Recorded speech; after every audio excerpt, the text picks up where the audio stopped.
اب مجھے بتائیں حنفیوں کا کیا بنے گا، تیرا کیا بنے گا کالیا؟ تو نے تو کہانی کرائی تھی وَإِذَا قُرِئَ الْقُرْآنُ فَاسْتَمِعُوا لَهُ، کہ جب قرآن پڑھا جائے تو اس کو غور سے سنو اور خاموش ہو جاؤ. تو بتا 17 میں سے 11 رکھ. صحیح مسلم میں 904 اور 905 نمبر حدیث امام مسلم لے کے ہے سیدنا ابو موسیٰ اشعری رضی اللہ تعالیٰ عنہ سے کہ رسول اللہ صلی اللہ علیہ وآلہ وسلم نے فرمایا جب تم نماز پڑھو تو اپنا امام مقرر کرو، اور جب امام تکبیر کہے تم تکبیر کہو، اور جب امام وَلَضَّالِينَ تک پڑھ لے تم آمین کہو. اور 905 نمبر حدیث میں الفاظ ہے وَإِذَا قَرَأَ فَأَنصِتُوا، جب امام قرآن پڑھے تو تم چپ کر جاؤ، انصات اختیار کرو. یہ صحیح مسلم میں 905 نمبر حدیث سیدنا ابو موسیٰ اشعری رضی اللہ عنہ سے کے راوی ہیں. اس سے یہ بات بالکل واضح ہوتی ہے کہ امام کے پیچھے قرآن پڑھنے کی اجازت نہیں ہے. سنن ابن ماجہ میں 846 نمبر اور سنن نسائی میں 922 نمبر حدیث امام نسائی لے کے آئے. سیدنا ابو ہریرہ رضی اللہ تعالیٰ عنہ سے مرفوعاً وہ بیان کرتے ہیں کہ رسول اللہ صلی اللہ علیہ وآلہ وسلم نے فرمایا انما جعل الامام لیؤتم بہ، امام اس لیے بنایا جاتا ہے تاکہ اس کی اقتداء کی جائے. فَإِذَا كَبَّرَ فَكَبِّرُوا، جب امام تکبیر کہے تم بھی تکبیر کہو. وَإِذَا قَرَأَ فَأَنصِتُوا، اور جب امام قرآن پڑھے تو تم چپ کر جاؤ، تم خاموش رہو. اور ابن ماجہ میں ہے کہ جب امام وَلَضَّالِينَ تک پڑھے تو تم آمین کہو. معلوم ہوا کہ وَلَضَّالِينَ تک پڑھنا امام کا کام ہے اور آگے آمین مقتدی نے کہنی ہے. ان احادیث سے یہ بات بالکل واضح ہوتی ہے کہ امام کے پیچھے قرآن پڑھنے سے رسول اللہ صلی اللہ علیہ وآلہ وسلم نے منع کر دیا. ایک وقت تک صحابہ کرام علیہ رضوان امام کے پیچھے قرآن پڑھتے تھے، سورۃ الفاتحہ بھی اور اس کے بعد سورت بھی.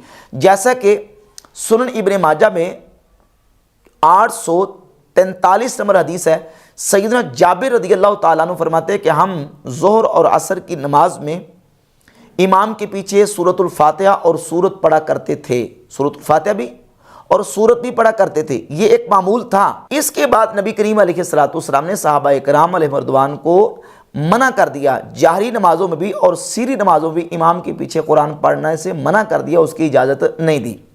ایک حدیث امام نسائی سنن نسائی میں 919 نمبر سیدنا ابو ہریرہ رضی اللہ تعالیٰ عنہ سے لے کے وہ فرماتے ہیں کہ نبی کریم علیہ السلام نے جہری نماز پڑھائی. اس حدیث کو ناصر الدین البانی نے صحیح قرار دیا ہے. حضور نے جہری نماز پڑھائی، صحابہ نے حضور کے پیچھے نماز پڑھی. ایک شخص نے آپ علیہ السلام کے پیچھے قرآن کی تلاوت کی. آپ علیہ السلام نے نماز پڑھانے کے بعد صحابہ سے پوچھا کہ تم نے میں سے کس نے میرے پیچھے قرآن کی تلاوت کی ہے؟ تو ایک صحابی نے کہا کہ حضور میں نے قرآن کی تلاوت کی ہے. تو آپ علیہ السلام نے فرمایا انی اقول ما لی انازع القرآن، میں بھی کہتا ہوں کہ قرآن میں میرے ساتھ جھگڑا کیا جا رہا ہے. یعنی میرے پیچھے جو قرآن کی تلاوت کر رہا تھا وہ میرے پیچھے قرآن کی تلاوت کر کے میرے ساتھ قرآن میں جھگڑا کر رہا تھا. نبی پاک صلی اللہ علیہ وآلہ وسلم نے جہری نمازوں میں امام کے پیچھے قرآن پڑھنے سے منع فرما دیا. اور اس کے علاوہ صحیح مسلم کے اندر اور سنن نسائی ہی کے اندر ایک دوسری حدیث ہے صحیح مسلم کے اندر 887 اور 888، اور اس کے علاوہ سنن نسائی کے اندر 918 نمبر حدیث ہے سیدنا عمران ابن حسین رضی اللہ تعالیٰ عنہ سے صحیح حدیث ہے کہ نبی کریم علیہ السلام نے ظہر یا عصر کی نماز پڑھائی. کسی شخص نے حضور علیہ السلام کے پیچھے قرآن کی تلاوت کی تو نبی پاک علیہ السلام نے نماز پڑھانے کے بعد صحابہ سے پوچھا کہ کس نے میرے پیچھے قرآن کی تلاوت کی ہے؟ تو ایک شخص نے کہ حضور میں نے کیا. سبح اسم ربک الاعلی، یہ سورت پڑھی صحابی نے. تو آپ صلی اللہ علیہ وآلہ وسلم نے ان کو بھی یہی کہا کہ تم جو ہے نا وہ میں بھی کہتا ہوں کہ میرے ساتھ قرآن میں کون الجھ رہا ہے، مجھے میرے ساتھ قرآن میں الجھ کون رہا ہے، میرے ساتھ قرآن میں جھگڑا کون کر رہا ہے. یہ احادیث جو ہے وہ سری اور جہری نمازوں کے حوالے سے بالکل موجود ہیں کہ رسول اللہ صلی اللہ علیہ وآلہ وسلم نے امام کے پیچھے سری اور جہری دونوں قسم کی نمازوں میں قرات کرنے سے مقتدی کو منع فرما دیا. تو بحمد اللہ تعالیٰ یہ دلائل ہیں امام اعظم ابو حنیفہ رحمۃ اللہ کے. ان دلائل کی بنیاد پہ وہ کہتے ہیں امام کے پیچھے مقتدی کو قرات کرنا منع ہے. اس کے علاوہ موطا امام مالک میں امام مالک 234 نمبر حدیث لے کے سیدنا عبداللہ ابن عمر رضی اللہ تعالیٰ عنہ سے پوچھا گیا کہ حل یقرأ احد خلف الامام، صحیح سند کے ساتھ یہ حدیث ہے، کیا کوئی شخص امام کے پیچھے قرآن کی قرات کرے؟ تو حضرت عبداللہ بن عمر فرماتے ہیں اذا صلی احدکم خلف الامام فحسبہ قراءۃ الامام، جب تم میں سے کوئی شخص امام کے پیچھے نماز پڑھ رہا ہو تو امام کی قرات اسے کافی ہے۔ وَإِذَا صَلَّ وَحْدَهُ فَلْيَقْرَأْ، اور جب اکیلا پڑھے تو اس کو چاہیے کہ وہ قرآن کی تلاوت کرے، اکیلا قرآن کی تلاوت کرے گا، امام کے پیچھے قرآن کی تلاوت کرنے کی اجازت نہیں ہے۔ صحیح مسلم کے اندر حدیث ہے، حضرت عطا تابعی فرماتے ہیں کہ میں نے حضرت زید بن ثابت رضی اللہ تعالیٰ عنہ سے پوچھا کہ کیا امام کے پیچھے قرآن پڑھ سکتے ہیں؟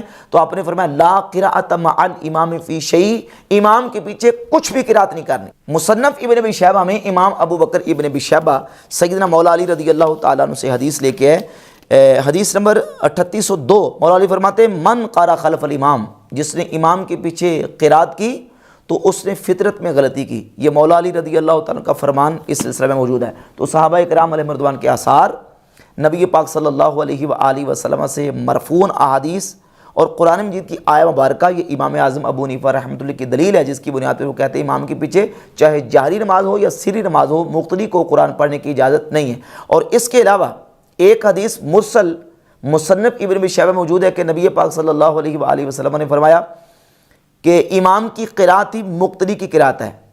یہ حدیث سیدنا جابر رضی اللہ تعالیٰ عنہ سے موصولاً متصلاً امام اعظم ابو حنیفہ رضی اللہ تعالیٰ عنہ کی سند کے ساتھ قاضی ابو یوسف المتوفیٰ 182 ہجری اپنی کتاب کتاب الاثار صفحہ نمبر 23 اور 24 پر حدیث نمبر 113 لے کے آئے کہ نبی کریم علیہ السلام نے ظہر یا عصر کی نماز پڑھائی، کسی شخص نے آپ علیہ السلام کے پیچھے قرآن کی تلاوت کی، کسی صحابی نے، تو نماز سے فارغ ہونے کے بعد آپ صلی اللہ علیہ وآلہ وسلم نے فرمایا من صلی خلف امام فإن قراءۃ الامام لہ قراءۃ، جس نے امام کے پیچھے نماز پڑھی تو امام کی قرات ہی مقتدی کی قرات ہے۔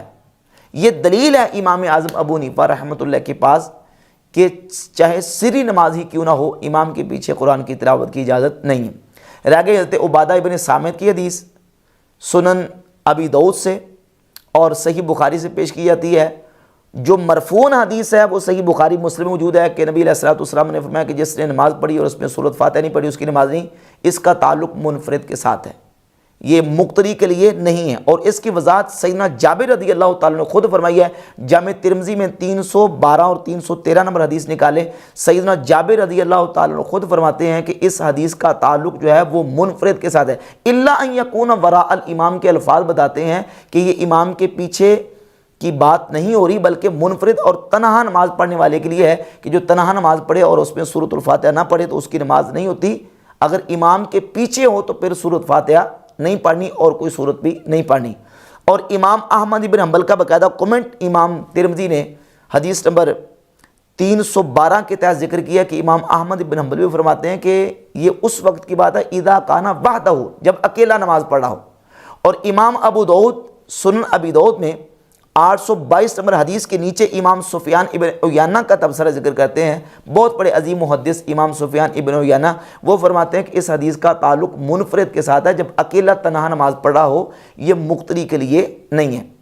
اور اس کے علاوہ عبادہ بن صامت رضی اللہ تعالیٰ سے سنن ابی داؤد کے اندر ایک حدیث ہے جس میں یہ کہ نبی علیہ السلام نے فرمایا کہ جب تم امام کے پیچھے ہو تو سورۃ فاتحہ پڑھ لیا کرو۔ یہ روایت جو ہے وہ شاذ اور معلل روایت ہے، ناصر الدین البانی نے بھی اس کو ضعیف قرار دیا، اور یہ ابن تیمیہ کا فتاویٰ ہے، فتاویٰ ابن تیمیہ، اور اس کی جلد نمبر 23 کے صفحہ نمبر 286 پہ ابن تیمیہ نے اسی حدیث کے بارے میں لکھا کہ وَهَذَا الْحَدِيثُ مُعَلَّلٌ عِنْدَ آئمۃ الحدیث بِأُمُورٍ كَثِيرَةٍ، کثیر امور کی وجہ سے یہ حدیث کے علل کے جو امام ہیں ان کے نزدیک یہ حدیث ضعیف ہے۔ ضعفہ احمد وغیرہ من الائمہ، امام احمد ابن حنبل اور دیگر ائمہ نے اس حدیث کو ضعیف قرار دیا ہے، لہذا یہ حدیث اور روایت جو ہے وہ غیر مقلدین اس کو پیش نہیں کر سکتے، کیونکہ یہ روایت معلل اور شاذ اور ضعیف روایت ہے، یہ حدیث صحیح نہیں۔